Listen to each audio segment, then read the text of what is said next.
Praise the Lord. Greetings to you all in the matchless name of the Lord and dear Savior Jesus Christ. I hope you are all doing well. 2 Kings chapter 8 verses 1 to 6. షునేమ్ అనే ఒక ల్యాండ్లో ఒక స్త్రీ కుటుంబంతో పాటు అక్కడ నివసిస్తూ ఉండేది. ఎలీషా ప్రవక్త అక్కడి నుంచి ప్రయాణమై వెళ్తూ ఉన్నప్పుడు మరి తరచుగా ఆహ్వానించేది. ఎందుకంటే దేవుని సేవకుడు కాబట్టి వారి ఇంటికి ఎప్పుడు కూడా ఇన్వైట్ చేస్తూ ఉంటుంది. ఆయన ఎప్పుడు కూడా అక్కడి నుంచి వెళ్ళినప్పుడు ఆగి భోంచేసి వెళ్ళేవారు. అయిన తర్వాత ఆయన ఆ దారి నుండి వెళ్తూ ఉండేవారు. చాలా ఎక్కువగా ప్రయాణం ఆయన చేస్తూ ఉండేవారు. ఆ టైంలో కంటిన్యూస్గా అలా వెళ్తూ ఉన్నప్పుడు షునేమి స్త్రీకి మరి దేవుడు ఒక ఆలోచన తనకి ఇచ్చారు. ప్రవక్త కోసం ఒక రూమ్ని తను సిద్ధపరచాలి అని ఆలోచించింది. ఆ స్త్రీ ఎప్పుడైతే తన భర్తతో ఈ మాట చెప్పిందో ఆయన అంగీకరించి ఒక రూమ్ సిద్ధపరిచారు. ఆ రూమ్లో ఎలీషా ప్రవక్తకి కావాల్సిన అన్నీ అక్కడ పెట్టడానికి ఏర్పాట్లు చేస్తుంది. సో ఎప్పుడైతే ఆ స్త్రీ అక్కడ రూమ్ని సిద్ధపరుస్తుందో మరి ఆయన వెళ్తున్నప్పుడు వస్తున్నప్పుడు అక్కడ స్టే చేయడానికి అవకాశం ఆయనకి కలిగింది. గెహాజీ అనే ఒక సర్వెంట్ ఎలీషా ప్రవక్తకి ఉండేవాడు.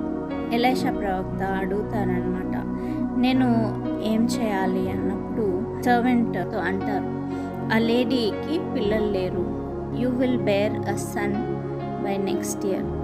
ఆ వాగ్దానాన్ని తను రిసీవ్ చేసుకుంటుంది. కరెక్ట్ 1 yearలో షీ బేర్స్ అ సన్. కొన్ని ఇయర్స్ తర్వాత పెద్దగా వాళ్ళ తండ్రి ఎక్కడైతే ఫామ్లో పనిచేస్తూ ఉన్నప్పుడు అదే సమయంలో ఆ బాబు కూడా అక్కడ పనిచేస్తూ ఉంటాడు. ఫామ్లో పనిచేస్తూ ఉంటాడు. తనకి హెడ్ తిరుగుతున్నట్టు అనిపించి ఇంటికి వెళ్ళిపోతాడు. తల్లి ఒడిలో తల వార్చుకొని అలా పడుకొని ఉంటాడు. ఆల్మోస్ట్ డెత్లోకి వెళ్ళిపోతాడు. భర్తకి తెలియపరుస్తుంది, ఎవరి ద్వారానో నాకు ప్రయాణం చేయడానికి నాకు ఏదైనా ఏర్పాటు చేయండి అని అడిగినప్పుడు ఏర్పాటు చేస్తారు. ఇప్పుడు వెంటనే తను ఎలీషా ప్రవక్త దగ్గరికి బయలుదేరి వెళ్తుంది. ఎప్పుడైతే ఎలీషా ప్రవక్త దగ్గరికి వెళ్తుందో వెళ్ళి తన పాదాల మీద పడి ఏడవడం స్టార్ట్ చేసేస్తుంది. అప్పుడు ఎలీషా ప్రవక్త అసలు ఎందుకు ఇలా ఉన్నారు అని అడిగినప్పుడు తను చెప్తుంది, పిల్లలు కావాలని నేను అడిగాను, అయినా మీరు ఇచ్చారు, నాకెందుకు ఇంత పెయిన్, నాకెందుకు ఇంత సఫరింగ్ అని తను చెప్తుంది. బాబు పరిస్థితి బాగోలేదని ఎలీషా ప్రవక్తతో మాట్లాడుతూ ఏమంటుంది, నేను మిమ్మల్ని అడిగానా నాకు పిల్లలు కావాలని, మరి ఎందుకు నాకు ఈ పెయిన్, ఆ బాబే కనుక లేకపోయి ఉంటే నాకు ఈరోజు ఇంత పెయిన్ ఉండేది కాదు, ఆ బాబు చనిపోయాడు అనగానే మరి ఎలీషా ప్రవక్త గెహాజీని పంపిస్తారు. మిరకిల్ అనేది అక్కడ జరగదు. ఆయన వెళ్ళి మరి ఆ బాబు మీద పడుకున్నప్పుడు ఆ బాబు శరీరంలో వేడి పుడుతుంది కానీ లైఫ్ అనేది చూపించడు. ఎలీషా ప్రవక్త లేచి కొంచెం అటు ఇటు తిరిగి పడుకుంటారు ఆ బాబు మీద. బాబు తిరిగి లేస్తారు. 7 times ఆ బాబు తుమ్ముతారు. ఇంత గొప్ప కార్యము మరి ఆ స్త్రీ జీవితంలో చేశారు. That boy receives life again. దేవుడు తన మాటను ఎలీషా ప్రవక్త ద్వారా మరి ఈ కుటుంబానికి పంపిస్తారు. షునేమ్ అనే ప్లేస్లో ఫమైన్ అనేది వస్తుందని చెప్పి వేరే ప్రదేశానికి మీరు వెళ్ళండి అని అన్నప్పుడు మరి వారు వెంటనే ఫిలిస్టైన్స్ ప్రాంతానికి షిఫ్ట్ అయిపోతారు. 7 years తర్వాత తిరిగి వాళ్ళు షునేమ్ అనే ప్రాంతానికి వస్తారు. Somebody else has taken over their house and the land. అప్పుడు వారు వెళ్ళి ఆ టైంలో ఉన్న రాజు దగ్గరికి వెళ్తున్నప్పుడు అక్కడ గెహాజీ ఆ కింగ్స్ ప్యాలెస్లో ఉంటారు. కింగ్కి చెప్తా ఉంటారు, ఒక స్త్రీ గురించి, ఎలీషా చేసిన మిరకిల్స్ గురించి నాకు చెప్పండి ప్లీజ్ అని అడిగినప్పుడు మరి గెహాజీ చెప్తా ఉంటారు, బాబుని ఆయన మృతుల్లో నుండి లేవనెత్తారు అనే మాట చెప్తున్నప్పుడు అదే టైంలో ఆ స్త్రీ అక్కడికి వస్తుంది. అప్పుడు ఆయన గుర్తుపట్టి గెహాజీ చెప్తారనమాట, ఈవిడే ఆ స్త్రీ, వీళ్ళ బాబునే ఎలీషా లేవనెత్తాడు మృతుల్లో నుంచి అని చెప్పినప్పుడు మరి ఆ కింగ్ ఆయన చూసి చాలా హ్యాపీ అయ్యి వెంటనే మరి కింగ్ ఏం చేస్తారంటే ఒక ఆఫీసర్ని అక్కడ అపాయింట్ చేసి ఆ ఆఫీసర్కి చెప్తారనమాట, వీరికి రావాల్సింది వచ్చేసేలాగా చూడండి, అలాగే 7 years ఆ ల్యాండ్ నుంచి రావాల్సిన తన ఫైనాన్స్ ఇదంతా కూడా వారికి ఇవ్వండి అనే మాట చెప్తారు. రాజుకి మరి ఎలీషా చేసిన మిరకిల్స్ ఏంటో తెలుసుకోవాలి అనే ఒక ఆలోచన దేవుడు పుట్టించారు. ఆ టైంలో గెహాజీ చెప్తూ ఉండగానే ఆ స్త్రీ అక్కడికి వెళ్ళడం ఏంటి అసలు? ఇదంతా గాడ్స్ ప్లాన్ కాదా? God has timing for everything. ప్రతి దానికి దేవునికి సమయం అంటూ ఉంది. మనం మన జీవితంలో మంచి చేసుకుంటూ వెళ్తూ ఉంటే ఖచ్చితంగా మన జీవితంలో దేవుడు మంచి చేయకుండా ఉండలేడు. ఈ స్త్రీ ఎంత ప్రేమ చూపిందో, ఎంత కైండ్నెస్ చూపిందో ఎలీషా పట్ల. మరి ఆ స్త్రీ తన హాస్పిటాలిటీని చూపించింది, తన కైండ్నెస్ని చూపించింది, వారికి వండి పెట్టింది. ఆ టైంలో చేసిన మేలు దేవుడు మర్చిపోయాడా? లేదు. ఫస్ట్ మిరకిల్ ఏంటి? ఒక బాబుని ఇచ్చారు.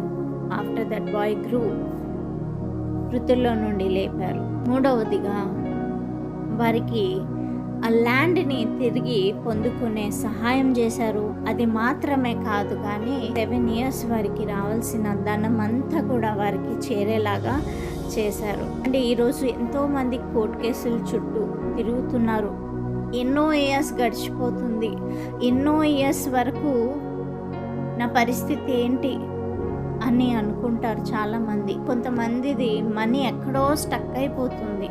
ఆ మనీ ఎలాగా మా వరకు వస్తుంది, ఇన్ని ఇయర్స్ అయిపోయింది కదా అని అనుకుంటారు. మనం ఏదైనా మేలు చేస్తే, ఎస్పెషలీ దేవుని సేవకుల పట్ల వీరు చేసిన మేలులు మనం ఇక్కడ చూస్తున్నాం కదా. అలాంటి మేలులు దేవుని సేవకుల పట్ల, మన నేబర్స్ పట్ల, మన నేబర్స్ అంటే anyone who is in need, అది దేవుడు ఖచ్చితంగా గుర్తుపెట్టుకుంటారు. And he will reward, he will give it back in many fold. మనం ఈరోజు ఎంత విత్తుతున్నామో అనేది కాదు, కానీ దేవుడు ఎంతగా మనకి తిరిగి ఇవ్వబోతున్నాడు, ఏ విధంగా తిరిగి ఇవ్వబోతున్నాడు అనేది మనకి ఊహకు మించినది. మనం ఊహించలేం. నాకు సహాయం ఎక్కడి నుంచి వస్తుందో నేను ఊహించలేను. ఏ రీతిగా వస్తుందో మనం ఊహించలేము.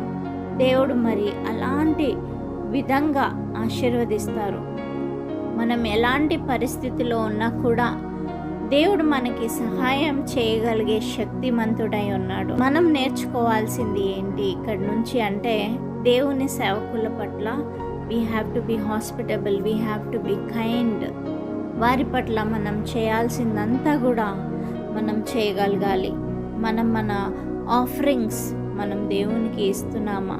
ఎక్కడికి వెళ్తున్నా, ఏ చర్చ్కి వెళ్తున్నా, అక్కడ మీరు ఇవ్వాల్సింది మీరు దేవునికి ఇస్తే దేవుడు మీకు మరలా తిరిగి దయచేస్తారు. God sees your heart. మీరు ఇవ్వలేని పరిస్థితిలో ఉన్నా కూడా దేవునికి తెలుసు. దేవుడు దాన్ని బట్టి మిమ్మల్ని బ్లెస్ చేయడు అని కాదు, కానీ గాడ్ సీజ్ యువర్ హార్ట్. మీకు ఇచ్చే మనసు ఉందా దేవునికి అనేది దేవుడు చూస్తారు. మీ సేవకుల్ని ఎలాగా మీరు చూసుకుంటున్నారు, how you bless them, how you be a blessing to others, not only pastors. ఎవరికి సహాయం కావాలో ఆ రీతిగా మనం ఉంటున్నామా? చూడండి, చాలామంది ఉన్న వాళ్ళకి ఇస్తూ ఉంటారు. అలా కాకుండా మనము ఎక్కడైతే నీడ్ ఉందో అక్కడ మనం సహాయం చేయగలుగుతున్నామా లేదా అనేది మనం చూద్దాము. We need to have trust in God. Elisha చెప్పినప్పుడు మీరు ఇక్కడి నుంచి వెళ్ళిపోండి వేరే ప్రాంతానికి అనగానే వారు వెళ్ళిపోయారు. ఎలా వెళ్ళిపోయారు అంటే వారు దేవుని మీద విశ్వాసం ఉంచారు. దేవుడు మాకు ప్రొవైడ్ చేస్తారు అని నమ్మారు కాబట్టే వారు అక్కడి నుంచి వెళ్ళగలిగారు. దేవుని మీద విశ్వాసం ఉంది కాబట్టే మరి వారి బాబు మృతుల్లో నుండి తిరిగి లేచాడు. మన జీవితాల్లో కూడా దేవుడు ఇలాంటి గొప్ప కార్యాలు చేయాలంటే మనం కూడా we need to be thankful to God first of all. ఆయన చేసిన కార్యాలు ఏవి కూడా మనము మర్చిపోకూడదు. అలాగే ఆయన చెప్పినట్లు మనం చేయగలగాలి. we have to be kind, we have to be hospitable, and we need to trust in God. Whatever he says, we need to follow. Then we will be able to see the goodness of God in our lives. Amen. Hallelujah. మరి దేవుడి కొద్ది మాటలను దీవించి ఆశీర్వదించునుగాక.